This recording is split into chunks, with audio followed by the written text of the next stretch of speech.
ఈరోజు అయితే eating video అయితే వేస్తున్నా. అది వెజ్ నాన్ వెజ్ కాదు. సేమ్ ఏం వేసుకున్నాను చూపిస్తాను. ఇదండి పప్పు అన్నం, అదేమో చికెన్ పచ్చడి, ఇదేమో పండు మిరగాయ పచ్చడి. చూసారు కదా. సో ఇది తినేద్దాం. ఫస్ట్ పప్పు కలుపుకుంటా. పప్పు పప్పు పప్పు పప్పు పప్పు పప్పు పప్పు పప్పు పప్పు పప్పు పప్పు పప్పు పప్పు. మా తమ్ముడు టీవీ పెట్టిండు. ఆ టీవీ నుంచి ఇందులో వినపడతాయి. చికెన్ పచ్చడి కొంచెం లాక్కొని ఇదండి.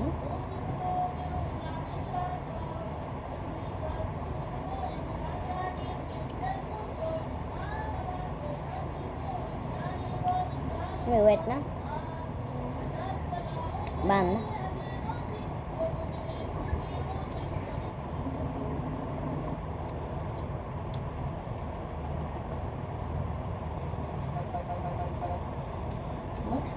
చాలా బాగుంది.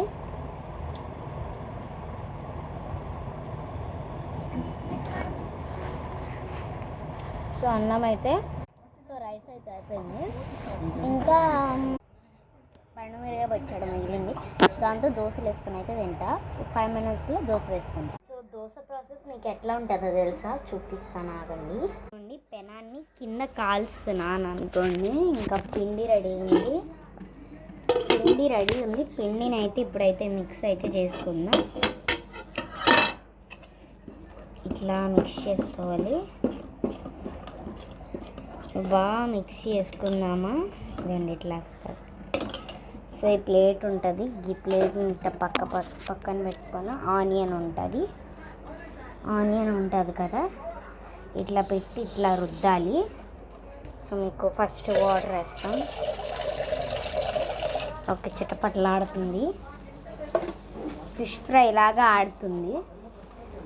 ఇట్లా ఈ క్లాత్ ఇట్లా క్లీన్ చేసి ఇట్లా పడేసి ఆనియన్ని ఇలా రుద్దుకోవాలి. ఇట్లా రుద్దుకున్నాక ఇది ఉంటుంది కదా, ఇది ఇలా తిప్పి ఇలా వేసి మంచి తిప్పుకుంటూ రావాలి. నా దోశ చూసి నవ్వుకోకండి, మంచిగానే వేసిన. సో లైఫ్లో ఫస్ట్ టైం మంచిగా వేసి.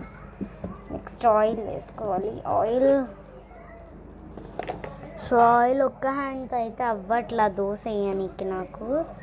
సో అందుకే ఒక్క దోశ ఎట్లా వేయాలో చూపిస్తున్నా.